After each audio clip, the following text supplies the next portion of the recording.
Assalamualaikum warahmatullahi wabarakatuh. Waalaikumsalam Waalaikumsalam warahmatullahi warahmatullahi wabarakatuh. Bismillahirrahmanirrahim. Alhamdulillahirabbil alamin. Wassalatu wassalamu ala asrafil anbiya'i wal mursalin. Sayyidina wa maulana Muhammadin wa ala alihi wa sahbihi ajma'in. Subhanaka la ilma lana illa ma 'allamtana innaka anta alimul hakim. Rabbi shrah sadri wa yassir amri wahlul 'uqdatam min lisani yafqahu qawli. Amma ba'du. Ibu-ibu yang dirahmati Allah, mengawali taklim pada hari ini, marilah kita bersama-sama mengucapkan rasa syukur kita kepada Ilahi Rabbi yang telah memberikan beragam nikmat sehat maupun nikmat rezeki, sehingga pada kesempatan hari ini kita dapat berkumpul di majelis yang dimuliakan Allah Subhanahu wa Ta'ala, dan dengan segala kehendaknya kita bisa melaksanakan kegiatan ini. Salawat serta salam semoga senantiasa tercurahkan kepada suri tauladan kita, Rasul mulia Nabi Muhammad SAW beserta keluarganya, para sahabatnya, dan seluruh umat yang mencintai beliau, dan yang kita nantikan syafaatnya kelak di yaumil akhir. Semoga juga kita semua yang hadir di majelis ilmu ini mendapatkan ridho dari Allah Subhanahu wa Ta'ala. Amin. Ya Rabbal Alamin. Baiklah Ibu-Ibu, sebelum kegiatan taklim ini kita mulai, izinkan saya untuk membacakan agenda pengajian Majelis Taklim Khairun Nisa hari ini, Senin 20 Februari 2023. Untuk agenda pertama, pembukaan, kedua, tilawah Quran, ketiga, penyampaian materi hadis Riyadhus Shalihin, keempat, tanya jawab, dan kelima, penutup. Demikianlah susunan agenda kita pada hari ini, agar agenda berjalan dengan lancar dan dirahmati Allah Subhanahu wa Ta'ala. Marilah kita bersama-sama membuka dengan membacakan basmalah. Bismillahirrahmanirrahim. Baiklah Ibu-Ibu sekalian, untuk selanjutnya tilawah Quran surat An-Nisa ayat 57 sampai 59 akan dibacakan oleh Ibu Nia. Kepada Ibu dipersilakan. Terima kasih Bu Enda. Sami-sami. Assalamualaikum warahmatullahi wabarakatuh. Waalaikumsalam warahmatullahi wabarakatuh. A'udzu billahi minasyaitonir rajim. Bismillahirrahmanirrahim. Walladzina amanu wa 'amilus shalihati. Bismillahirrahmanirrahim. Alhamdulillahi rabbil alamin. Wassalatu wassalamu ala asyrafil anbiya'i wal mursalin wa ala alihi wa ashabihi wa man jahada fi sabili syari'atihi ila yaumiddin. Asyhadu an la ilaha illallah wahdahu la syarikalah. Wa asyhadu anna Muhammadan abduhu wa rasuluhu la nabiyya ba'dah. Waqad qala Allah ta'ala fi kitabihil karim, a'udzu billahis samii'il 'aliim minasy syaithaanir rajiim. Bismillahirrahmanirrahim. Ya ayyuhalladzina amanu taqullaha haqqa tuqatih wa la tamutunna illa wa antum muslimun. Ya ayyuhalladzina amanu taqullaha wa qulu qawlan sadida. Yuslih lakum a'malakum wa yaghfir lakum dhunubakum wa may yutil rasulahu faqad faza fawzan 'azima. Wa qala Rasulullah sallallahu alaihi wasallam, man yuridillahu bihi khairan yufaqihu fid din. Shadaqallahul azim wa shadaqa rasuluhul karim. Usikum wa nafsi bitaqwallah faqad fazal muttaqun. Ibu-ibu yang dirahmati Allah, tema kajian kita pada pagi menjelang siang di hari ini adalah babu satri auratil muslimina wan nahyi an isya'atiha li ghairi daruratin. Babu satri auratil muslimina wan nahyi an isya'atiha li ghairi daruratin. Bab yang menjelaskan menutup aib atau celak di antara kaum muslimin, celak kaum muslimin maksudnya. Bab yang menjelaskan menutup aib atau celak kaum muslimin, wan nahyi dan larangan, isya'atiha menyebarluaskannya, li ghairi daruratin tanpa keperluan yang mendesak, tanpa keperluan yang mendesak. Umpamanya pengadilan. Nah, kalau pengadilan itu lain, Bu. Nah, itu pengadilan itu termasuk kategori kebutuhan mendesak. Karena dalam pengadilan itu ya tentu harus dibeberkan. Ya, aib itu apapun harus dibeberkan. Contoh umpamanya tuduhan berbuat zina, itu kan termasuk aurat, ya, termasuk aib, termasuk kekurangan, ya, kaum muslimin. Maka kalau di masyarakat itu dilarang dibuka, dilarang dipertontonkan, ya, disebarluaskan dan lain sebagainya, ya. Tapi kalau di pengadilan itu termasuk dibolehkan. Nah, pengadilan itu termasuk darurah, ya, termasuk hal yang mendesak, kebutuhan yang mendesak. Jadi memang harus beber supaya betul-betul jelas, supaya betul-betul clear. Jadi sehingga seorang hakim ketika memutuskan perkara, insya Allah tidak ada subuhat, tidak ada keraguan-raguan. Tapi kalau di masyarakat, ya, tidak ada kepentingan untuk membuka aurat itu. Nah, inilah tema kajian kita pada siang hari ini adalah menjelaskan kewajiban kita, yaitu menutup. Dilarang, haram, hukumnya membuka justru aib atau kekurangan atau mungkin celak, ya, kaum muslimin. Baik dirinya sendiri maupun perbuatan orang lain. Jadi dirinya pun yang melakukan perbuatan yang aib itu, perbuatan dosa itu, perbuatan celak dan hina itu tidak boleh dibukanya untuk diberitahukan kepada orang lain. Coba, Bu. Makanya suami dikatakan sebagai pakaian, sebagai istri dikatakan juga sebagai pakaian. Quran menjelaskan hal semacam itu. Ya. Antum libasul lahun, ya, wa hunna libasul lakum. Ya. Bahwa suami menjadi pakaian istri dan istri menjadi pakaian suami.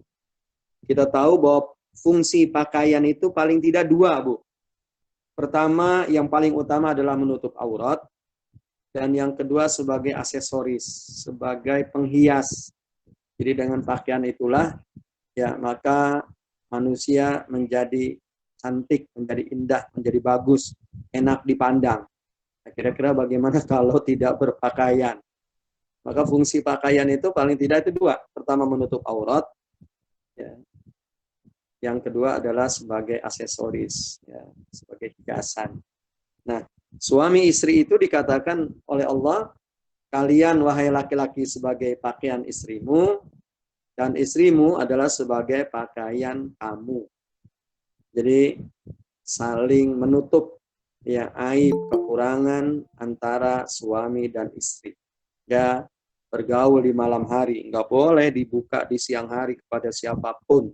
Ya, karena itu merupakan aib. Ya, walaupun halal, ya, maksudnya. Ya, aib itu istilahnya yang nggak bagus diperlihatkan atau dipertontonkan kepada orang. Maka suami istri itu wajib menutupnya. Nggak boleh dibuka pada orang lain. Dan yang kedua, ya, suami istri itu adalah sebagai hiasan. Maka suka ada pepatah di kampung katanya, nggak malu-maluin katanya dibawa kondangan katanya. Ya, Bu, ya, punya suami ganteng, ya, syukur-syukur di samping ganteng duitnya juga cukup banyak, ya, lebih menyenangkan.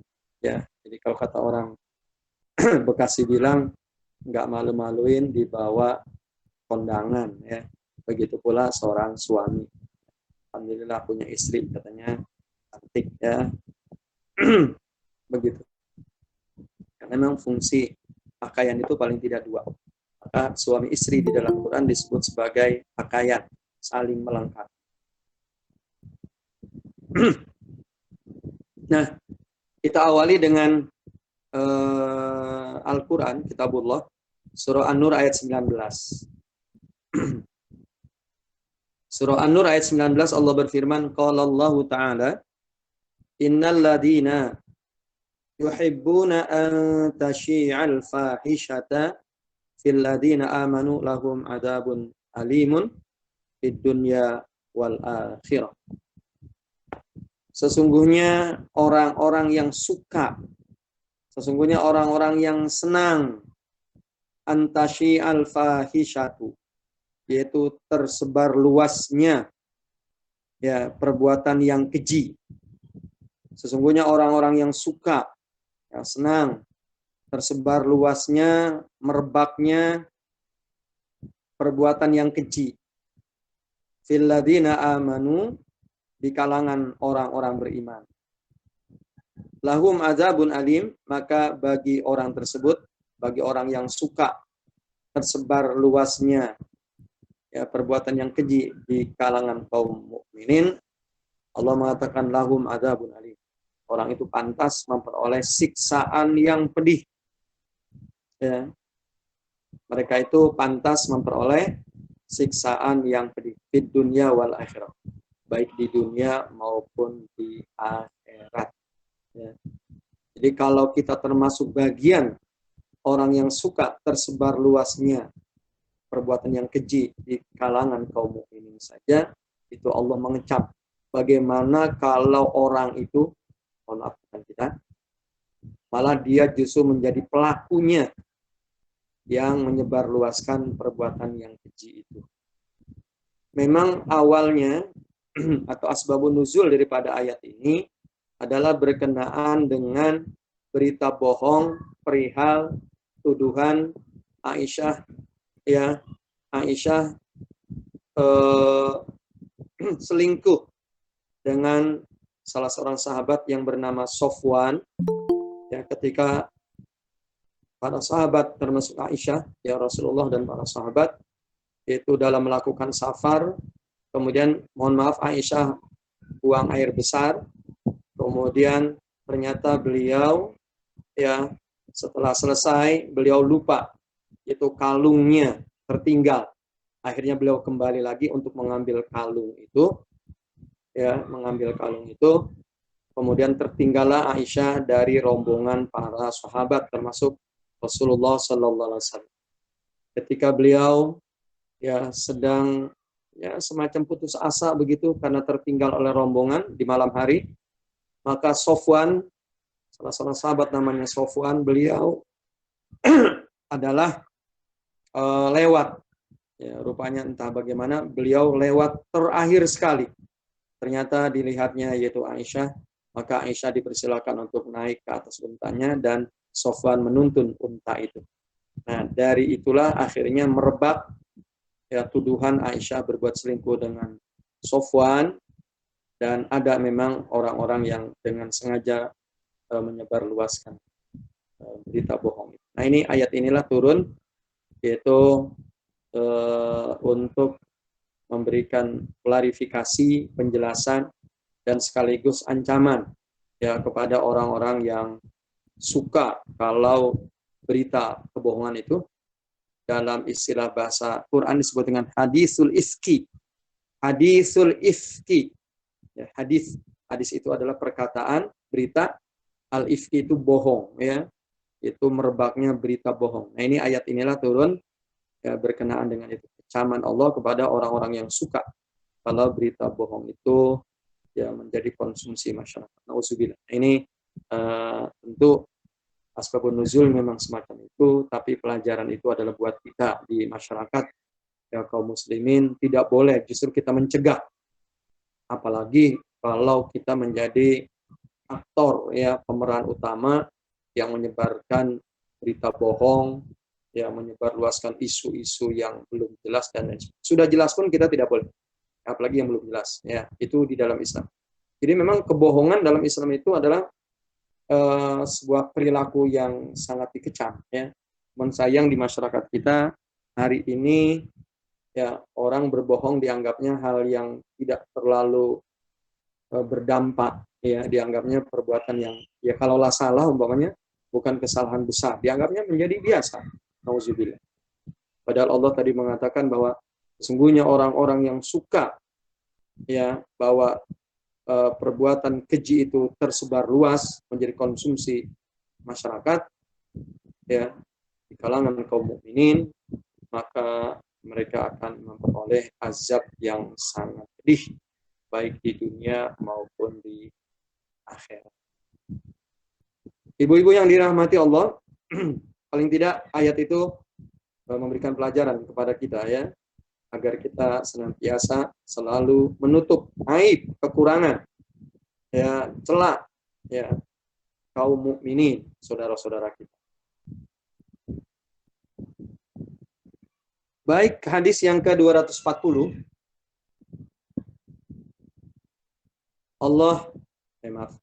Hadis yang ke-240 dinarasikan oleh Abu Hurairah. An Abi Hurairah radhiyallahu an anin Nabi sallallahu alaihi wasallam qaal la yasturu abdun abdan fid dunya illa satarahu Allahu yaumal qiyamah. Rawahu Muslim.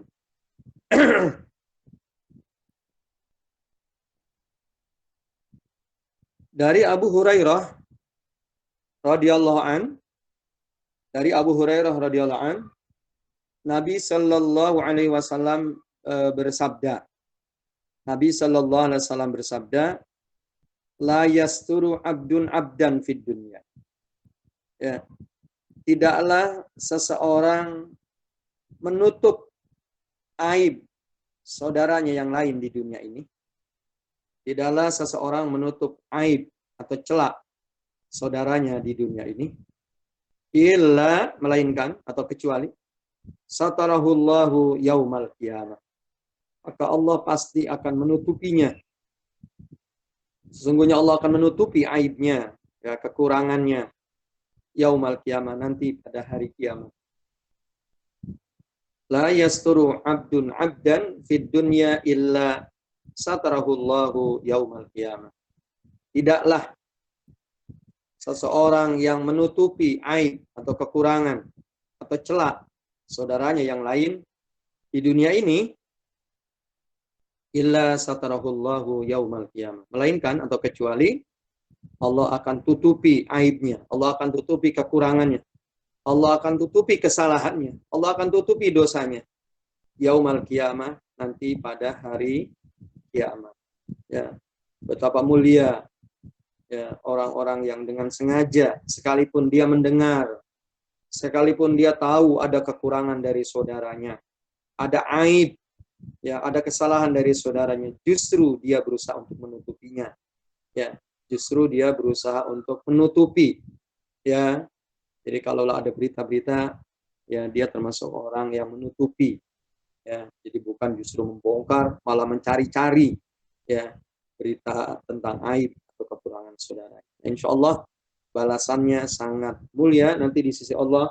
Dia termasuk orang-orang yang Allah nanti tutupi ya kesalahannya. Allah tidak buka sehingga tidak diketahui. Karena ada kesalahan-kesalahan yang nanti justru Allah akan buka, justru diperlihatkan ya, kepada manusia nanti. Umpamanya orang yang berbohong, ya orang yang berkhianat, ya dan lain sebagainya. Justru pada hari kiamat nanti akan diperlihatkan, ya sehingga semua mata tertuju kepadanya, terfokus kepadanya, melihat kesalahan orang tersebut.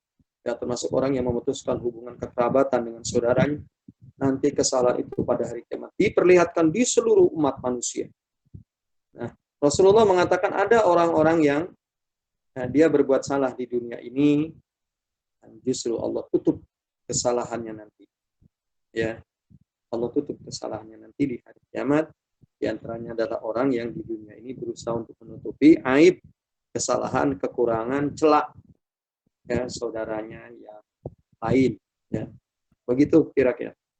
Nah, hadis ini adalah salah satu faedahnya, manfaatnya adalah mendorong kita, memotivasi kita, yaitu untuk selalu menutup ya aib, ya kekurangan saudara kita. Jadi kalaulah ada berita atau ya rumor yang sampai kepada kita, justru kita berusaha untuk menepisnya, ya, menepisnya, ya, bukan justru kita ikut nimbrung, ya, memperkeruh dan lain sebagainya.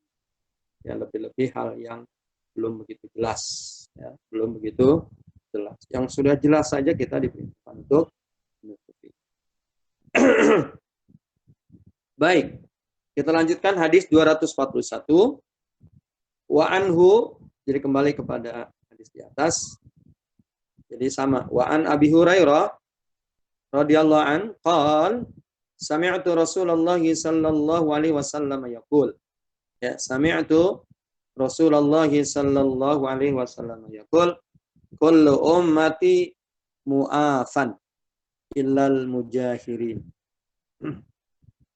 Kullu ummati mu'afan illal mujahirin.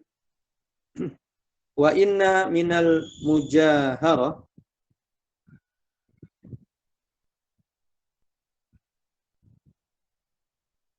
wa inna minal mujahira ayya'mala ar-rajul wa inna minal mujahara ayya'mala ar-rajul bil laili amalan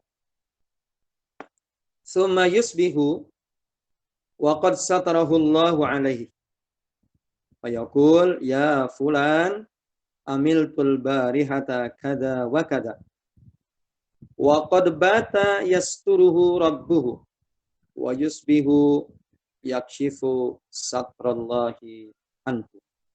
Muttafaqun alaih. Kata Abu Hurairah, sami'tu Rasulullah sallallahu alaihi wasallam. Aku mendengar Rasulullah sallallahu alaihi wasallam bersabda. Kata Abu Hurairah, aku mendengar Rasulullah sallallahu alaihi wasallam bernarasi, bertutur. Apa kata Nabi? Kullu ummati mu'afan illal mujahirin. Setiap umatku ya memperoleh ampunan, memperoleh maaf atas dosanya. Illal mujahirin, kecuali mujahir. Ya, kecuali mujahir. Apa itu mujahir? Kata Nabi, wa inna minal mujaharati ayyaf'ala ar-rajulu bil-laili amalan. Sesungguhnya termasuk mujahir adalah seseorang yang melakukan perbuatan salah, perbuatan dosa, perbuatan aib bil-laili, di malam hari. Ya. Sesungguhnya termasuk kategori mujahir adalah seseorang yang melakukan perbuatan salah pada malam hari. Summa yusbihu wa qad satarahu Allahu alaihi. Kemudian di pagi hari, padahal kesalahannya telah ditutup ya oleh Allah Subhanahu wa taala. Padahal kesalahannya telah disembunyikan oleh Allah Subhanahu wa taala. Fayaqul, tapi dia berkata, ya fulan. Maksudnya berkatanya kepada orang lain. Fayaqulu, dia berkata, ya fulan, wahai fulan, amiltul bariha kada wa kada. Ya, di malam ini aku telah melakukan perbuatan ini, itu, perbuatan salah maksudnya. Jadi melakukan perbuatan salah di malam hari, padahal Allah sudah tutup, ya Allah sembunyikan kesalahannya itu, ya. Tapi ternyata ketika pagi hari dia bertemu dengan orang lain, lalu dia berkata, wahai fulan, tadi malam aku melakukan perbuatan ini, itu, dan perbuatan salah maksudnya perbuatan dosa. Waqad bata yasturuhu rabbuh. Padahal ya malam itu Allah telah menutup kesalahannya. Padahal malam itu Allah telah menutup kesalahannya. Wa yusbihu yakshifu satrallahi an. Dan ternyata di pagi hari ia buka ya tutupan Allah Subhanahu wa taala. Ternyata di pagi hari ia tutup ya tutupan Allah Subhanahu wa taala. Padahal Allah sudah menutupnya. Suka ada istilah peribahasa di kampung tuh, kalau dosa itu ada bekasnya, umpamanya keluar benjolan begitu, ya betapa malu. Tapi ternyata Allah tidak buat Ya, perbuatan dosa itu ada cirinya, ya, ada tandanya, ada alamatnya. Allah tidak ya membuat tanda-tanda, ciri-ciri, alamat-alamat itu bagi orang-orang yang berbuat dosa di malam hari. Ya, biasa saja orang yang berbuat dosa tidak berbuat dosa, wajahnya mungkin biasa-biasa saja. Ya, kalaulah dia malu terhadap dirinya sendiri kalau dia ada iman. Ya, tapi Allah tidak buat ya tanda sehingga orang lain mengenalnya bahwa dia melakukan perbuatan dosa. Nah, itu yang dimaksud dengan Allah menutup kesalahannya, dosa yang dilakukan pada malam hari. Tapi ternyata maaf, kesalahan-kesalahan yang dilakukan insya Allah dengan taubat, dengan istighfar, Allah memaafkan. Tapi ada orang-orang yang tidak memperoleh maaf dari Allah atas dosa dan kesalahan yang dilakukan. Siapa itu? Al-Mujahir.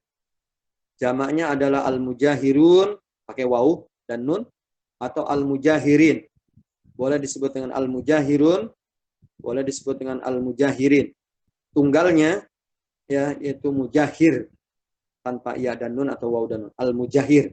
Al-Mujahir itu orang yang memperlihatkan, memberitahukan, ngasih tahu kepada orang lain atas dosa yang dilakukannya. Ya, baik dilakukan malam hari maupun siang hari.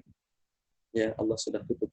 Ya, tapi ternyata dia membuka dengan sengaja, memberitahukan ya kepada orang atas perbuatan salahnya, perbuatan dosanya. Malah dengan bangga dia.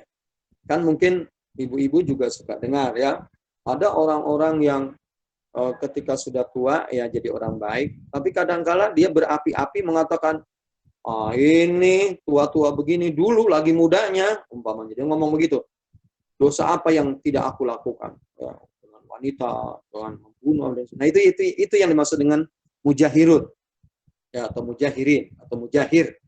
Ya, itu orang yang membuka kembali aib, kesalahan, dosa yang pernah dilakukan, ya, yaitu berikutnya, artinya di hari kemudian, ya, di hari setelah Allah telah menutup kesalahan itu, yaitu menyebutkannya, memberitahukannya kepada orang lain. Ya, itu maksudnya mujahir, orang yang tidak memperoleh maaf dari Allah Subhanahu wa Ta'ala. Jadi ada orang-orang yang melakukan perbuatan dosa, dia tidak memperoleh maaf dari Allah. Dua. Yang pertama adalah mujahir, yang tadi sudah dijelaskan. Yang kedua adalah apabila ciri kiamat itu sudah datang. Ya. Apa diantaranya? Apabila matahari sudah terbit dari tempat terbenamnya. Terbit dari tempat terbenamnya. Selama ini terbit dari timur. Tapi kalau dia sudah terbit dari barat, itu akan terjadi kiamat besar. Ya. Dan kalau orang sebelumnya tidak pernah beriman, dia beriman saat itu, maka imannya tidak diterima. Kalau orang sebelumnya dia tidak pernah bertobat, maka saat itu dia bertobat, tobatnya tidak diterima. Kalau orang sebelumnya dia tidak pernah melakukan kebaikan, saat itu dia melakukan kebaikan, maka kebaikannya juga tidak diterima oleh Allah Subhanahu wa Ta'ala. Jadi ada dua orang yang tidak memperoleh ampunan Allah atas kesalahan dan dosanya. Yang pertama adalah mujahir, dan yang kedua adalah orang yang berbuat baik atau beriman atau bertobat, tapi saat tanda di antara tanda kiamat itu sudah datang, tanda kiamat besar. Salah satunya di antaranya adalah Rasulullah menyebutkan apabila matahari terbit dari tempat terbenam. Ya. Karena semua dosa insya Allah besar atau kecil, selama kita mau bertobat, beristighfar, memohon ampun kepada Allah, Allah Subhanahu wa Ta'ala akan membuka pintu maafnya, membuka pintu tobatnya. Malah dalam sebuah hadis, Allah membuka tangannya di malam hari karena menerima tobat seorang yang berbuat salah pada siang hari. Dan Allah membuka tangannya pada siang hari karena menerima tobat dari orang-orang yang berbuat salah pada malam hari. Artinya terus bahwa maaf itu akan selalu Allah berikan pada orang-orang yang selalu memohon maaf. Jadi kembali lagi bahwa orang bertakwa itu bukan berarti dia tidak berbuat salah, dia berbuat salah kemudian dia beristighfar. Karena kata Nabi, orang yang beristighfar, orang yang bertobat sama saja seolah-olah dia tidak melakukan kesalahan. Betapa luas ya ampunan Allah Subhanahu wa Ta'ala. Jadi makanya kita nggak boleh berputus asa terhadap perbuatan dosa dan salah. Ya, kalau memang kita ya tanpa by design, ya melakukan kesalahan. Baik, kita lanjutkan. Yaitu hadis yang ke-242. Wa anhu, jadi lihat hadis di atas, berturut-turut ini dari Abu Hurairah.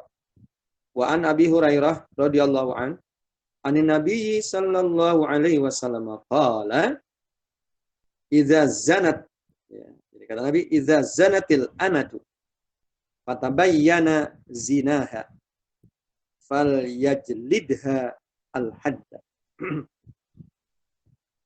wala yusarrib alaiha summa in zanatis saniyata falyajlidha al-hadd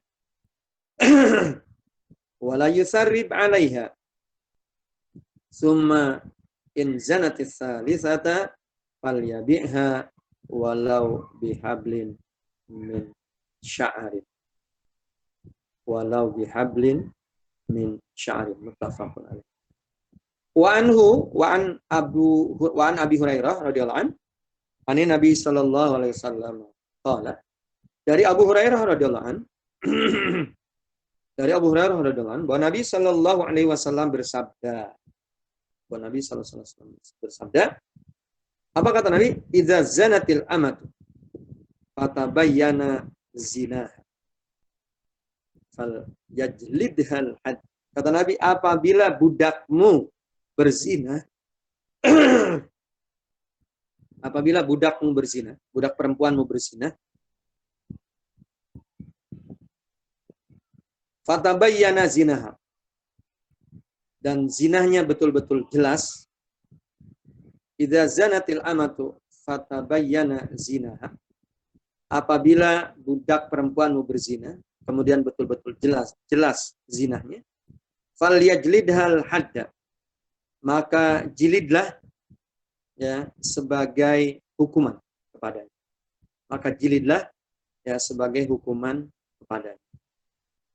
Ulangi lagi. Jadi kata Nabi, apabila budak perempuanmu berzina, maka zinahnya betul-betul jelas, dan zinahnya betul-betul jelas, jadi tidak ada ragu bahwa dia memang melakukan perbuatan zina, maka katanya fal yajlidhal had, maka jilidlah, ya, yaitu sebagai hukuman. Wala yusarrib alaiha, tapi jangan dicaci maki, jangan apa bahasa kita ini? Apa dicaci maki itu, Bu? Dijelek-jelekin. Bu Nia apa Bu Nia nih? Saya minta wala yusarrib alaiha, dikecam lah begitu, ya. Jangan dikecam dia.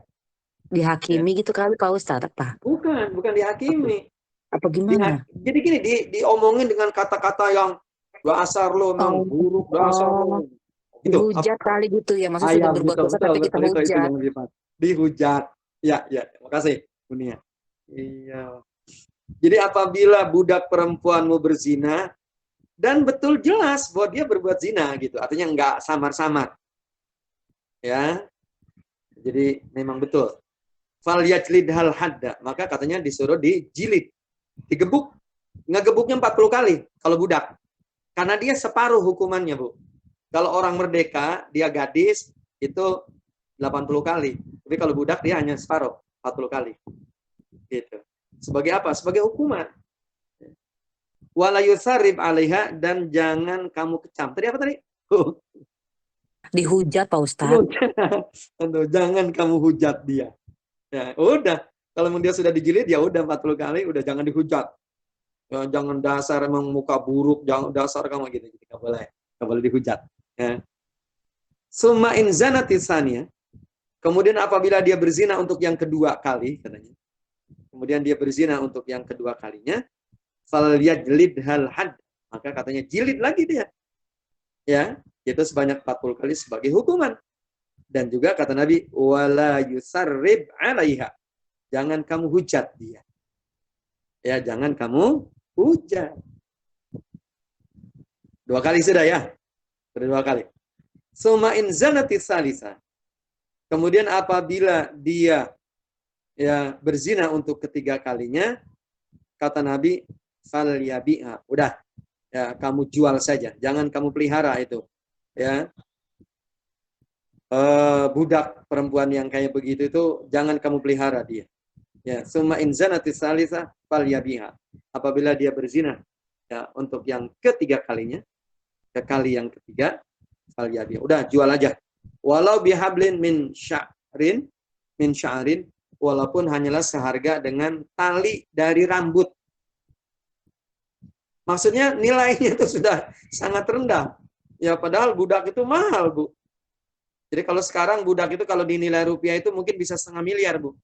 Ya namanya juga manusia. Ya, sapi aja mahal, unta aja mahal. Ya bisa 30 juta. Ya, kalau manusia itu dia lebih mahal.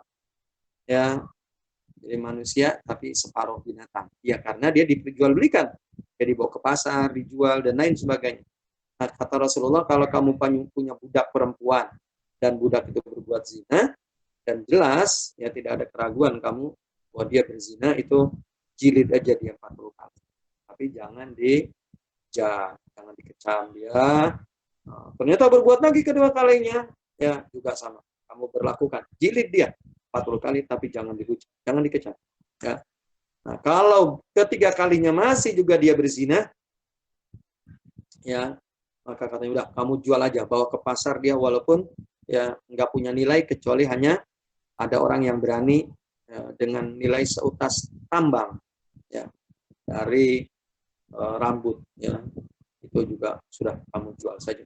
Jadi itu udah yang sangat baik. Tapi kita sebagai tuannya ya dilarang untuk menghujatnya, ya mencaci makinya dan lain sebagainya. Begitu dalam Islam. Ya, jadi orang yang sudah berbuat salah pun begitu.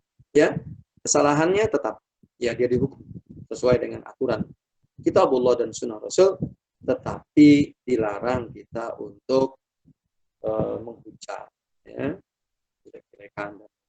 Nah, itulah sesuai dengan tema kita di atas, yaitu bahwa kita diperintahkan untuk menutup ya aurat kesalahan kaum muslimin, aib kaum muslimin, dan malah sekaligus dilarang kita untuk membukanya ya, kecuali ya yaitu darurat ya pengadilan. Nah, ibu-ibu sekalian, nah ini hadis ini memberikan pelajaran atau faedah kepada kita. Pertama adalah bahwa budak yang memang ya berbuat salah itu tetap dia pun harus dihukum kalau memang sudah jelas kesalahannya ya. Tetapi kita dilarang ya yaitu untuk mencaci makinya ya, karena bukan hak kita, tidak boleh. Kesalahan ya tetap dia diberlakukan hukum pada orang tersebut. Begitu.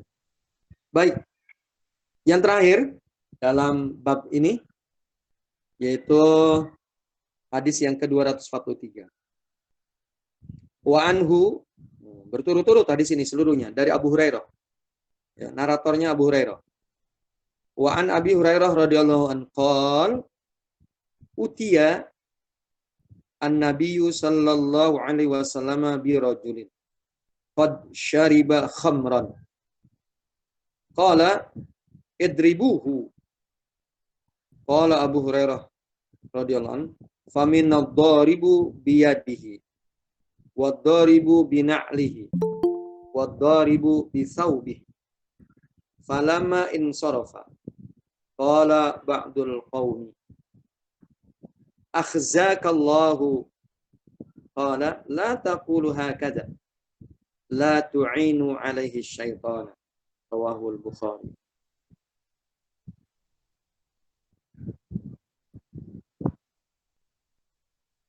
Dari Abu Hurairah radhiyallahu an, ia bernarasi, dari Abu Hurairah radhiyallahu an, ia berkata, utiyan Nabi sallallahu alaihi wasallam bi rajulin qad syariba khamra. Ya. Telah dibawa ke hadapan Nabi atau didatangkan kepada Nabi seorang laki-laki yang telah minum khamr. Utia itu didatangkan atau diserahkan begitu, boleh. Jadi telah diserahkan kepada Nabi Shallallahu Alaihi Wasallam seorang laki-laki yang habis minum khamr. Utian Nabiyu, utian Nabiya Shallallahu Alaihi Wasallam birojulin qad syariba khamran. Telah didatangkan kepada Nabi, ya, seorang laki-laki yang baru minum khamr. Qala, lalu Nabi berkata, idribuhu, pukullah dia. Diperintahkan untuk dipukul. Idribuhu, dipukul, pukullah dia. Jadi orang laki-laki yang minum khamr itu diperintahkan untuk dipukul. Qala Abu Hurairah. Lalu Abu Hurairah berkata, Abu Hurairah bercerita karena beliau sebagai pelaku. Artinya orang yang menyaksikan peristiwa ini. Qala Abu Hurairah. Berkata Abu Hurairah radhiyallahu anhu. Faminnad daribu biyadi. Ada di antara kami yang memukul dengan tangannya, menggunakan tangannya. Begini, dibogem. Tuh. Ada di antara kami yang memukul dengan tangannya. Faminnad daribu biyadi. Ada di antara kami yang memukul dengan tangannya. Wadaribu bina'lihi. Ada juga yang memukul dengan sandalnya. Ya. Ada juga di antara kami yang memukul dengan sandalnya atau sepatunya. Wadaribu bisaubihi. Dan ada juga yang memukul dengan bajunya. Jadi sahabat ada yang bajunya mungkin dibuka begitu, lalu digunakan untuk memukul si laki-laki yang tadi di depan Nabi, ya karena dia kenapa? Minuman keras. Ya. Falamma insorofa, ya, ketika sudah selesai, atau ngeluyur, bahasa kitanya ngeluyur, bahasa Sundanya. Ketika sudah selesai, artinya si laki-laki ini sudah dipersilakan untuk pergi. Insorofa itu pindah dari satu tempat ke tempat lain, itu insorofa artinya. Ibu habis sholat nih, setelah itu kan ibu pergi, ya kan? Ya, entah mau masak, entah mau menyiapkan sarapan, dan itu namanya insorofa dalam bahasa Arab. Jadi artinya dia angkat dari satu tempat ke tempat lain. Jadi pindah. Ya, insorofa. Falamma insorofa, ketika laki-laki tadi sudah selesai dihukum atau pergi, qala ba'dul qaum, berkatalah sebagian sahabat. Qala ba'dul qaum. Kemudian berkatalah sebagian sahabat. Apa kata sahabat? Akhzakallahu. Ya. Akhzakallahu. Semoga Allah menghinamu. Ya, semoga Allah menghinamu.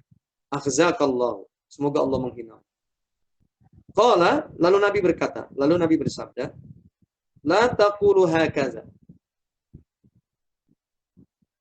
Kata Nabi, la taqulu hakaza. Jangan kamu ngomong seperti itu. Jangan kamu berbicara seperti itu. Jangan kamu mendoakan dia dengan kejelekan. Ya, kata Nabi, la taqulu hakaza. Jangan kamu berkata seperti itu. La tu'inu alaihi syaitan. Dan jangan kamu membantu, menolong ya syaitan. Ya. La tu'inu alaihi syaitan. Jadi jangan kamu menolong syaitan untuk semakin menghina, ya, merendahkan laki-laki tadi, ya. Jadi jangan kamu memberikan bantuan kepada syaitan, yaitu untuk syaitan semakin menghina dia atau menjerumuskan dia, ya, apalagi terus, ya, menyelewengkan dia. Jadi jangan kamu bantu syaitan, yaitu untuk semakin menyelewengkan dia, menjerumuskan dia, menghina dia. Rawahul Bukhari. Ibu-ibu yang berbahagia, kisah ini, kejadian ini, yaitu disaksikan oleh sahabat Abu Hurairah. Jadi kejadian ini, kisah ini disaksikan langsung oleh sahabat Abu Hurairah. Itu perihal ada seseorang yang minum minuman keras. Ya. Ada seseorang yang minum minuman keras. Ya. Dan tentu kalau memang cukup bukti bahwa seorang minum minuman keras, ya, bukti seseorang minum minuman keras, maka tentu sebagai penegak hukum, ya entah polisi, entah pengadilan, itu harus memberlakukan hukum ya kepada orang tersebut. Ya, memberlakukan hukum kepada orang tersebut. Ya. Kenapa? Ya tujuannya adalah agar kondusivitas ya, kenyamanan hidup masyarakat itu terjaga, ya terpelihara. Ya, betapa terganggu ya masyarakat lain ya, yang tidak minum-minum ya ketika ada di masyarakatnya, di tengah mereka ada orang yang minum. Dan itu bukan cerita ini Bu ya, bukan sekedar cerita, tapi saya yang mengalami. Ya, saya mungkin pernah cerita sama Ibu ya, mohon maaf kalau saya mungkin pernah cerita, tapi saya cerita lagi ya. Jadi waktu itu saya lupa hari Ahad apa hari apa, saya pulang sholat subuh, ya waktu itu saya pakai sepeda, ya, sepeda motor. Saya pulang menjelang rumah saya, ada orang ngamuk. Ya ada orang, bukan orang, ya ini anak muda. Ya udah nikah sih, udah punya anak, tapi masih kotor badannya. Lebih muda dari anak saya. Mungkin umurnya dia paling 30 tahun lah, sudah kokornya kan. Udah pakai baju, ototnya gitu kuat, pakai celana levis ya. Oh ngamuk dia, ngamuk kepada saya. Sementara saya tidak ada jalan lain.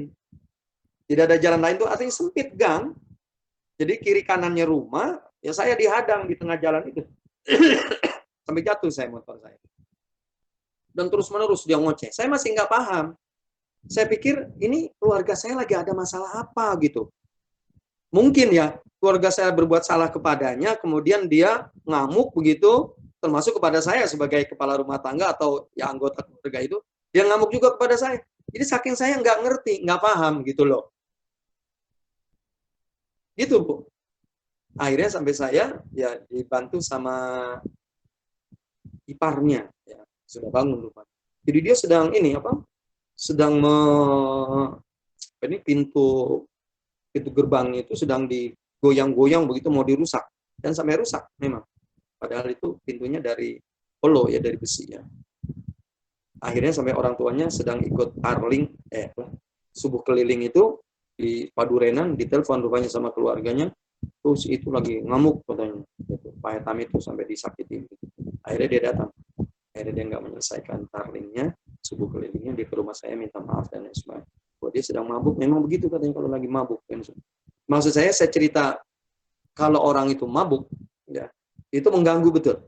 Makanya ya orang mabuk itu harus ditegakkan hukum kepadanya. Nah berapa kali dijilidnya? Itu 80 kali. Digebuknya apanya? Kira-kira ininya Bu. Ya walaupun di zaman Nabi pada waktu itu tentu mungkin pengadilan memang masih sangat sederhana.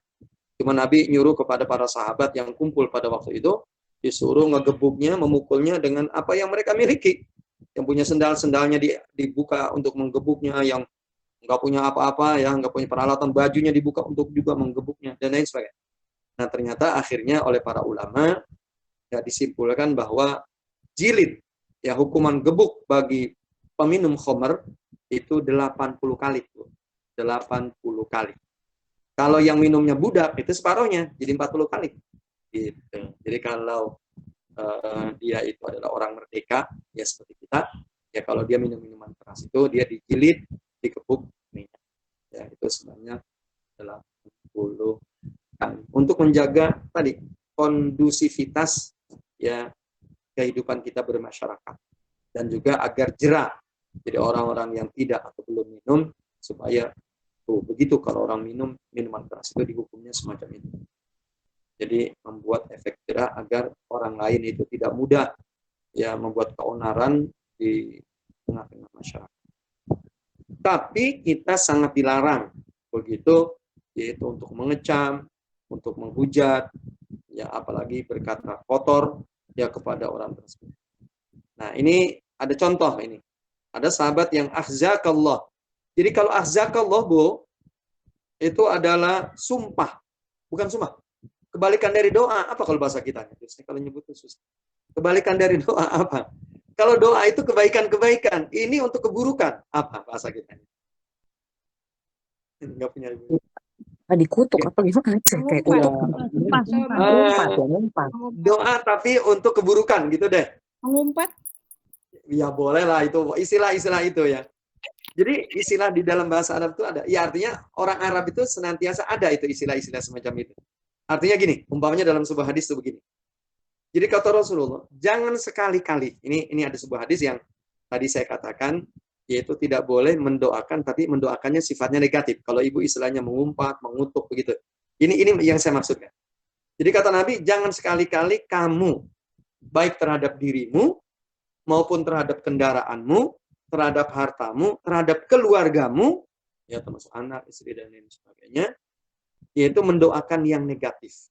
Tadi mengutuk, mengumpat, ya, melaknat dan lain sebagainya. Karena bisa jadi saat itu saat dikabulkan.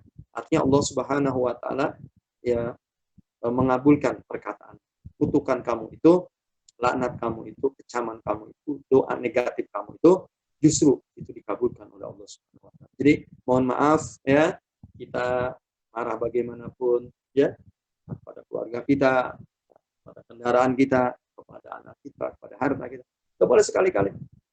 Ini punya kendaraan, mohon maaf Bu ya, punya kendaraan katakanlah larinya nggak lancar, mogok-mogok gitu. Setan ini kendaraan, banyak ngomong begitu, itu tidak boleh. Atau buruk nih, nah, itu tidak boleh. Ya, walaupun itu kepada kendaraan, ya dan lain sebagainya. Itu dalam Islam itu begitu. Rasulullah sangat wanti-wanti kita jangan sampai. Termasuk tadi hadis tadi, itu ada sahabat yang mengatakan azakallah, semoga Allah menghinamu, semoga Allah melaknatmu, semoga Allah mengutukmu. Maka Nabi melarang. Kata Nabi, la taqulu hakada. Jadi jangan kamu melontarkan kata-kata doa negatif, ya laknat, kutukan, ya kepada. Kenapa? Ya, selain daripada itu adalah wala tu'inu alaihi syaitan. Karena sesungguhnya itu kamu sama saja ya menolong setan untuk semakin membuat orang itu semakin terpuruk. Membuat orang yang tadi minum minuman itu menjadi semakin bergajul ya, berbuat negatif, berbuat onar, berbuat salah, tidak kembali kepada. Justru kita diperintahkannya untuk mendoakan. Nah, itu ya, kita mendoakan keburukan orang itu agar dia menjadi baik. Allah balikan hatinya, Allah hadapkan hatinya itu kepada kebaikan-kebaikan.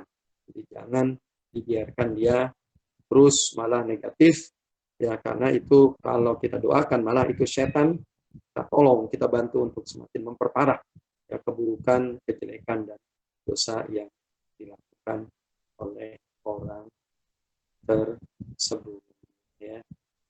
Itu Ibu sekalian habis ya. Jadi luar biasa ya, hari ini kita hadisnya mungkin nggak terlalu banyak dan juga nggak terlalu panjang, sangat mudah dipahami, yaitu akhirnya selesai kita bahas di satu kali pertemuan, yaitu bab menutup aurat, ya aib, kurangan, dosa saudara kita, ya bagi keluarga, ya di kalangan kaum muslimin, ya dan sekaligus melarang kita yaitu untuk menyebarluaskan. Ya. Mudah-mudahan kita bisa mengamalkan ya hadis ini. Begitu kira-kira bisa Bu Endang atau siapa tadi yang? Iya, betul Pak. Iya, jadi itu lebih awal kita menyelesaikannya, nggak apa-apa. Kalau mau ada pertanyaan, tadi kan tentang menuduh orang lain ya, apa namanya tadi itu? Iya ya, menuduh orang lain berbuat dosa, ya menuduh orang lain katakanlah berbuat zina dan lain sebagainya, atau dalam keluarga dan lain sebagainya. Itu kan konflik-konflik itu kan kadang-kadang terjadi, ya. Nah, ini mungkin ada pertanyaan. Enggak, saya persilakan Bu. Ya, baik Pak Ustadz, Ibu-ibu, demikian tadi bab kita pada hari ini Riyadhus Shalihin bab ke-28 yaitu menutup aib kaum muslimin dan larangan menyebarkannya kecuali dalam keadaan darurat. Dan ini berkaitan dengan lisan juga ya Pak Ustadz ya.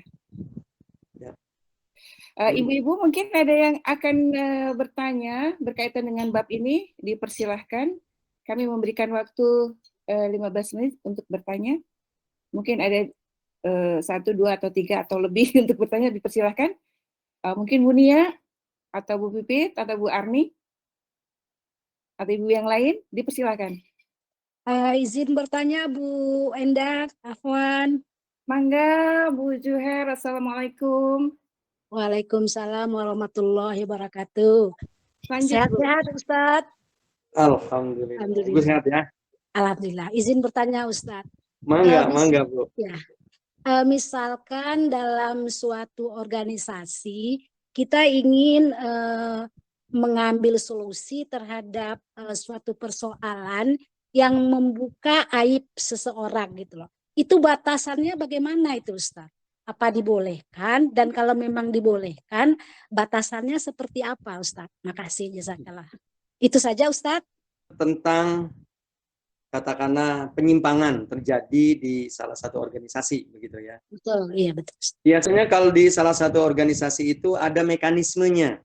Karena biasanya ADART itu biasanya menjelaskan. Ada ADART biasanya itu untuk menjelaskan tentang hak, kewajiban, ya, dan lain sebagainya, termasuk hak membela diri dan lain sebagainya. Tetap tadi. Jadi kira-kira ketika aib, ya, kekurangan, kesalahan, dosa, ya, penyimpangan seorang anggota itu, kira-kira ketika dibuka manfaatnya apa? Kalau memang tujuannya justru untuk katakanlah mengadili dia, ya artinya bahwa dia adalah berbuat salah, memang kesalahannya seperti apa untuk dipecat atau apa dan lain sebagainya. Kan itu ada mekanismenya. Betul. Artinya dibenarkan. Dan itu sudah disetujui ya oleh seluruh anggota biasanya pada saat musyawarah nasional atau apa istilahnya tuh, ya organisasi kan biasanya berapa tahun sekali itu biasanya berkumpul untuk pemimpin, kemudian untuk memperbaharui kembali yaitu ADART. Ya, ADART biasanya itu ada biasanya butir-butir tentang kesalahan. Ya, tentang kesalahan yang akhirnya orang itu apakah nanti boleh membela diri atau orang itu dipecat secara permanen atau diberhentikan sementara. Jadi boleh hal yang semacam itu, tapi tujuannya tadi yaitu mencari solusi. Solusi itu umpamanya agar jangan jadi benalu, umpamanya dia di organisasi itu, kemudian juga untuk memberikan hak-hak dia, ya dalam hal membela diri dan lain sebagainya. Jadi jangan kesalahan itu liar, tidak ada penyelesaian, juga tidak boleh. Begitu. Jadi tetap ya kesalahan dimanapun berada, dia tetap harus ada solusi. Nah, hanya bagaimana solusinya? Tentunya mekanisme, aturan, undang-undang yang memang sudah disepakati. Ya. Nah, kalau tadi Rasulullah, beliau bertindak sebagai kepala negara, ya, beliau juga bertindak sebagai judikatif, artinya yang memutuskan perkara. Makanya ketika ada salah seorang pemuda, ya begitu katakanlah dia minum minuman keras, datang kepada Nabi dan memang sudah clear, bahwa jelas saksi-saksinya ada, dia memang betul minum minuman keras, maka Nabi perintahkan untuk dieksekusi hukuman pada orang itu. Dan akhirnya ketahuan juga dia berbuat salah. Jadi Rasul sebagai pengadilan. Nah, bisa jadi kan pengadilan ini kan dalam bentuk organisasi, ya pengadilan organisasi. Biasanya Bu, kalau di organisasi itu ada yang disebut dengan lembaga hisbah. Biasanya begitu, walaupun nanti di tempat lain mungkin beda-beda namanya ya. Ada lembaga hisbah, biasanya lembaga itulah yang biasanya mengadili kesalahan anggota.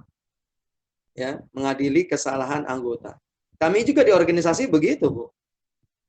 Kami di organisasi, hidup di organisasi. Kami begitu, ada lembaga hisbah namanya. Orang nggak pernah hadir di acara organisasi, dia kan bisa dipanggil dia. Begitu. Iya, baik. Lembaga inilah yang biasanya menyelesaikan supaya nanti jangan penyakit ini menular kepada yang lain, begitu.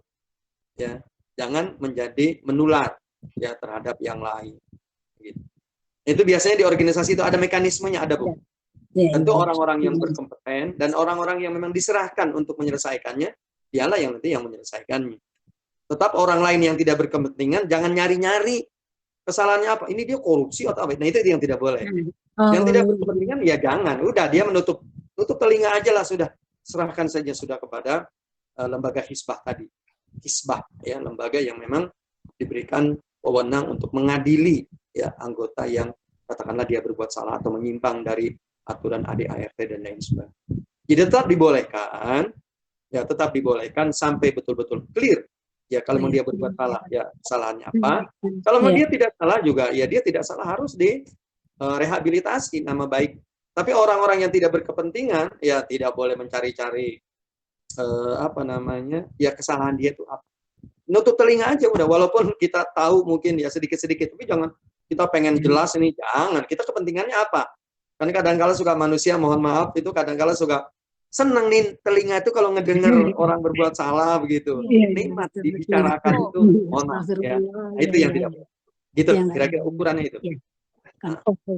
Baik, baik Ustadz. Terima kasih penjelasannya. Jazakallah Ustadz. Wah iya, iya. Mangga Bu Endang. Hatur nuhun, Bu Juher. Sami-sami Bu Endang. Ya. Oh ya, untuk ibu-ibu yang lain mungkin ada yang bertanya lagi yang berkaitan dengan bab ini atau mungkin di luar bab ini juga. Mudah-mudahan Pak Ustadz Haitami bisa menjawabnya. Silakan ibu-ibu. Saya Pak Ustadz mau nanya. Oh iya, Bu Nia. Ayo, Mangga Bu Nia. Gini Pak Ustadz, kalau tadi kan kalau dia sudah berzina sebanyak 3 kali itu harus dijual kalau budak. Nah kalau sekarang kalau itu orang bikin begitu terus maksiat begitu terus nggak jelas-jelas, baiknya diapain Pak Ustadz enaknya? Jazakallah khairan katsiran. Seperti di Aceh dicambuk. Ya, pertanyaan Bu Nia barusan ya. Kalau orang biasa kan dia bukan budak, yang nggak dijual kan, nggak boleh. Menjual orang merdeka nggak boleh atau dijadikan sebagai budak. Ya hukumannya adalah dalam hukuman Islam itu dia harus dirajam ya Pak Ustadz? Dirajam. Istilahnya bukan. Dilempar. Iya. Fajlidu samanina jalda. Oh ya, dia dirajam sebanyak 80 kali. Betul. Mohon maaf. Ya. Fajlidu samanina jalda. Az-zaniyatu waz-zani. Iya, betul. Ada ayatnya. Bunyinya begini. Az-zaniyatu waz-zani fajlidu kulla wahidin minhuma mi'ata jalda. Oh, mi'ata jalda. Jadi kata Rasulullah bahwa penzina perempuan dan penzina laki-laki ya, maka jilidlah dia sebanyak masing-masingnya yaitu 100 kali. Jadi digebuk. Ya, dia digebuk 100 kali.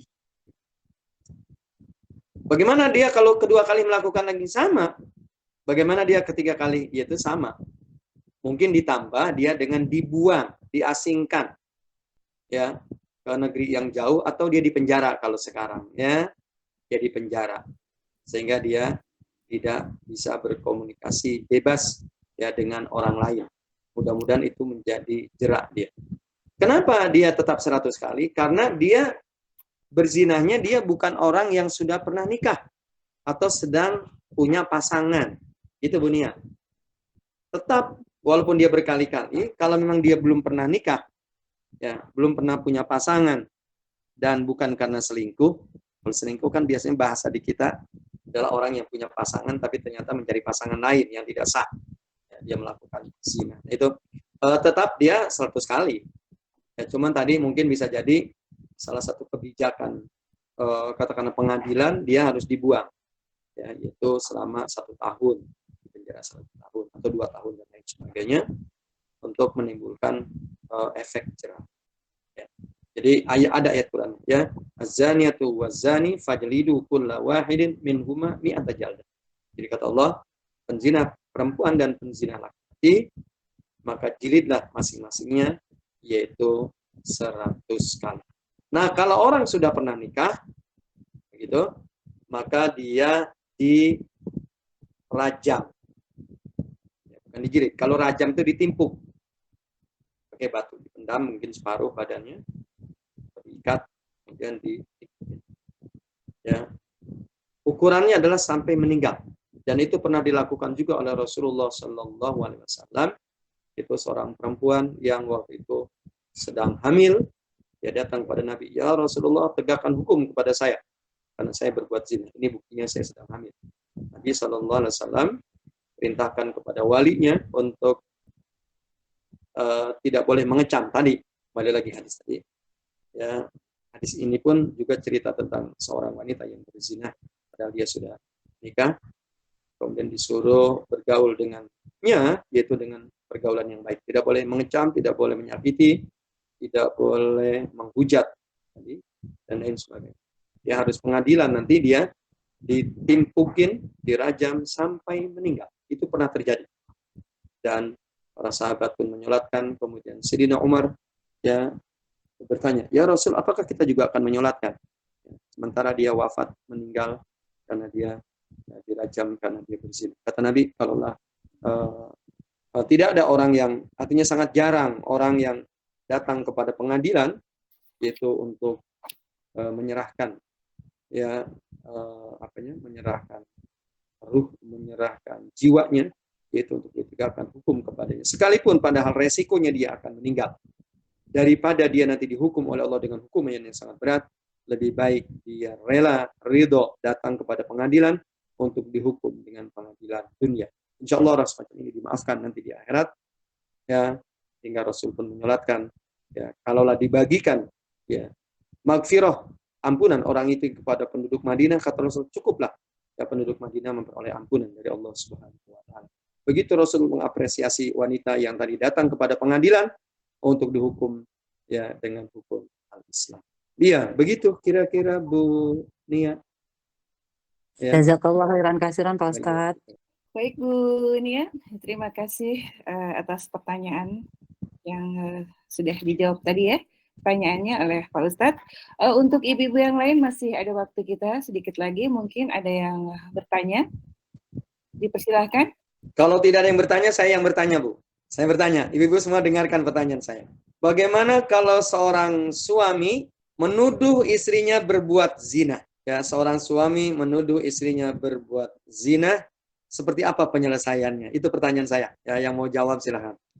Apa ya Pak Ustadz, maksudnya harus bisa menghadirkan 4 saksi, walau alam di tahunnya itu doang ya, 4 saksi dulu ya kan, maksudnya kan kalau belum ada, maksudnya belum jelas buktinya, kalau tahu seingat saya kayaknya harus menghadirkan 4 orang saksi gitu aja. Pertanyaan berikutnya, oke, karena Bu Nia yang sudah jawab, lanjutkan pertanyaan saya. Bagaimana kalau dia tidak sanggup mendatangkan 4 orang saksi? Pertanyaan berikutnya begitu. Ibu-ibu yang lain kan harus tahu. Atau mungkin diselesaikan terlebih dahulu dalam lingkup keluarga tersebut, Pak Ustadz. Karena kan butuh penjelasan juga. Kalau main tuduh aja kan tidak ada bukti, ya sama aja berdosa kan. Jadi bisa mungkin kalau menurut saya duduk dulu di lingkup keluarga tersebut. Ibu-ibu yang lain mungkin bisa menjelaskan. Tabayun mungkin Pak Ustadz, salah satunya tabayun gitu. Nah, Al-Quran Pak Ustadz. Ya, maksudnya apa? Al-Quran itu apa maksudnya? Saksi, kalau memang sudah tidak bisa saksi Al-Quran aja. Gitu, kalau memang tidak ada, memang benar-benar tidak merasa dan sudah berjinah gitu loh. Iya, maksudnya bersumpah pakai Quran gitu. Bersumpah itu kayak bermuhabalah gitu kali Pak Ustadz ya kali. Mubahalah Ya. Ya udah kalau gitu bersumpah pocong ya. Mungkin gini juga kali. Kalau memang tidak bisa mendatangkan saksi, maka bersumpah. Kita bersumpah di atas Al-Quran. Mungkin begitu. Lebih jelas Ustaz, silakan. Ya, gitu. Ini masalah ini kemungkinan terjadi di masyarakat. Ya. Walaupun saya tidak mengatakan pada Allah. diri ibu, pada komunitas taklim, bukan. Ini kemungkinannya terjadi, sehingga ini masalah yang memang kita harus paham sebagai anggota masyarakat, apalagi lebih-lebih kita orang taklim. Pertama adalah kita sendiri tidak mudah menuduh ya kepada suami kita, atau seorang suami tidak mudah menuduh istrinya. Yang berikutnya, kalau memang ada permasalahan itu, ya kita harus tahu masalah seperti apa penyelesaiannya. Menurut Islam, penting itu kita tahu. Karena itu kemungkinan terjadi di sekitar kita, gitu. Supaya benar penyelesaiannya itu seperti apa. Mungkin kalau dia tidak bisa menghadirkan 4 saksi, dianya sendiri yang harus bersumpah gitu. Sumpahnya seperti apa? Ya, dengan Quran gitu. Oh gitu. Kan karena perlu 4, mungkin sebanyak 4 kali gitu dia bersumpah. Begitu nggak kira-kira? Ya, suami mendatangkan 4 saksi ya Bu ya? Ya, harusnya kan gitu. Saksinya Karena tidak ada justru. Saksinya tidak ada, kan nggak diterima tuh oleh saksinya pengadilan. tidak ada. Ya. Jadi dia yang bersumpah sebanyak 4 kali gitu. Begini kali Pak Ustadz, harus membuktikan tuduhannya itu gitu loh. Terlebih Iya. dahulu harus membuktikan. Iya, tadi dia udah mengatakan bahwa ini istri saya betul berzina. Dia ngomong gitu kan di depan pengadilan. Terus kata pengadilan, mana saksinya? Kamu lihatnya sendiri. Iya, cuma sendiri Pak. Kan nggak diterima tuh. Kalau nggak diterima, tadi kata Bu Meta itu dia harus bersaksi, harus bersumpah Sumpah. dengan 4 kali sumpah, begitu. Ustaz, mohon maaf, saya lihatnya gini di surah An-Nur ayat 4. Ayat 4 sampai 9. Iya. Ayat 4 sampai 9. Ibu nanti Iya. baca biar Iya. nanti ya kapan-kapan kita buka lagi masalah itu biar kita tahu. Karena nanti berefek kepada rumah tangganya seperti apa? Apakah harus dilangsungkan rumah tangganya? Kalau sudah salah satunya menuduh, apakah harus cerai dan lain sebagainya? Itu nanti begitu, Bu. Jawabannya adalah surah An-Nur ayat 4 sampai ayat 9. Ibu pelajari baik-baik terjemahnya dan lain sebagainya. Ustadz, ini kan maaf masih ada 10 menit nih. Bagaimana kalau Bu Nia baca artinya aja, Bu Nia? Jadi biar kita tahu. Boleh deh, boleh. Ya. Artinya baca Ya. Bu Nia. Iya, baca Oke, dari oke. 6 sampai 9. Dari 4 kali Pak Ustadz. Dari 4 maaf. Iya. Oke, baca Pak Ustadz ya. Iya, silakan. Bismillahirrahmanirrahim. Dan orang-orang yang menuduh perempuan-perempuan yang baik berzina dan mereka tidak mendatangkan 4 orang saksi, maka deralah mereka dengan 80 kali. Dan janganlah kamu terima kesaksian mereka untuk selama-lamanya. Mereka itulah orang-orang yang fasik. Ayat 5, kecuali mereka yang bertobat setelah itu dan memperbaiki dirinya, maka sungguh Allah Maha Pengampun, Maha Penyayang. Ayat ke-6, dan orang-orang yang menuduh istrinya berzina, padahal mereka tidak mempunyai saksi-saksi selain diri mereka sendiri, maka kesaksian masing-masing orang itu ialah 4 kali bersumpah dengan nama Allah, bahwa sesungguhnya dia termasuk orang-orang yang berkata benar. 7, dan sumpah yang kelima bahwa laknat Allah akan menimpanya jika ia termasuk orang yang berdusta. Ayat 8, dan istri itu terhindar dari hukuman apabila dia bersumpah 4 kali atas nama Allah bahwa dia, suaminya benar-benar termasuk orang-orang yang berdusta. 9, dan sumpah yang kelima bahwa kemurkaan Allah akan menimpanya istri jika dia, suaminya itu termasuk orang yang berkata benar. Afwan. Iya, betul ya. Jadi tadi dari penjelasan Bu Nia dilanjutkan dengan Bu Meta, cuman di situ belum jelas banget ya. Jadi sumpahnya tadi 4 kali. Ya, seorang suami karena dia tidak mendatangkan saksi, maka dia harus bersumpah. Ya, sumpahnya 4 kali dengan mengatakan bahwa dijelaskan tadi pada ayat yang ke-6 ya. Jadi bersaksi 4 saksi. Dia bersumpah yaitu 4 kali dengan mengatakan bahwa dia benar. Ya, bahwa istrinya itu adalah berzina, dia tidak bohong. Keempatnya mengatakan laknat Allah kalau saya berdusta. Kalau dia begitu, nah sekarang istrinya. Jadi artinya dia dianggap seolah-olah mendatangkan 4 saksi. Istrinya supaya dia tidak bukan dirajam kan, karena dia sudah punya pasangan, berarti dia dihukum apa, Bu? Iya, dirajam kan sampai mati kan. Nah, supaya dia terhindar ya, tidak dihukum mati, tidak dirajam, maka dia bersumpah 4 kali bahwa mengatakan bahwa suami saya yang dosa, suami saya yang dosa. Suami saya yang dusta. Demi Allah, suami saya yang dusta. 4 kali. Nah, yang kelimanya adalah mengatakan bahwa laknat Allah buat saya kalau suami saya itu dia jujur, dia benar, dia tidak. Wal khamisatu anna ghadabullah 'alaiha in kana minas shadiqin. Yang kelima dia mengatakan bahwa sumpah bahwa demi Allah, Allah akan melaknat saya kalau memang saya betul-betul berbuat zina dan suami saya benar tuduhan. Jadi begitu. Ada yang kelimanya Bu Meta ditambah. Ya, yaitu tentang laknat dirinya. Nah, kalau sudah begitu rumah tangganya, maka rumah tangga itu harus li'an. Li'an itu artinya cerai. Harus cerai. Karena kemungkinan posisinya suaminya benar, istrinya juga kemungkinan benar. Karena perkuat dengan 4 kali sumpah, yang kelimanya adalah saling laknat. Ya, begitu. Kemudian rumah tangganya nggak boleh dilangsungkan. Dia harus yaitu bercerai. Namanya itu cerai li'an. Ya, saling melaknat. Gitu kira-kira tambahannya. Bagaimana Bu Meta, Bu Nia? Masih ada mungkin mengganjal? Sudah cukup Bu Endang, alhamdulillah. Alhamdulillah. Kalau sudah cukup, alhamdulillah. Kita sudah di penghujung kegiatan taklim kita ya, Ibu. Terima kasih Bu Juhar yang sudah memberikan pertanyaan, Bu Nia, Bu Meta, Bu Pipit, Bu Lulu, terima kasih dioperatorin sayanya. Baiklah Ibu, saya mengaturkan jazakillah khair ibu-ibu yang telah memberikan pertanyaan dan jazakillah khair kepada Ustadz Haitami yang telah menyampaikan materi Riyadhus Shalihin pada hari ini tentang menutupi aib kaum muslimin dan larangan menyebarkannya kecuali dalam keadaan darurat.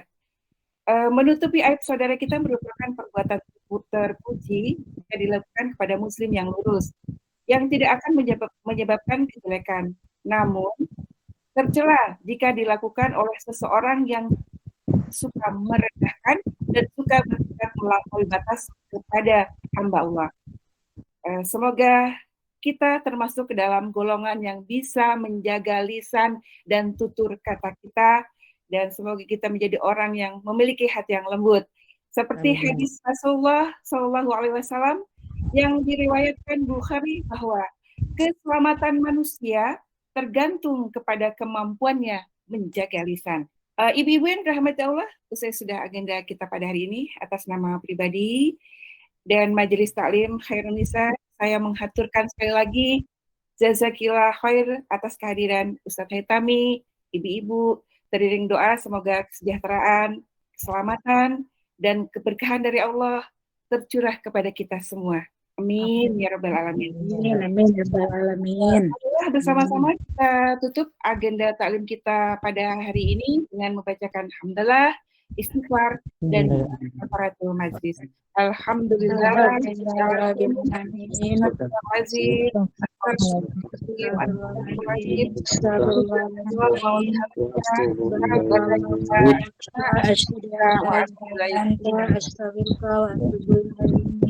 Hadanallahu wa iyyakum ajmain. Mohon maaf lahir dan batin. Wassalamualaikum warahmatullahi wabarakatuh. Waalaikumsalam warahmatullahi wabarakatuh.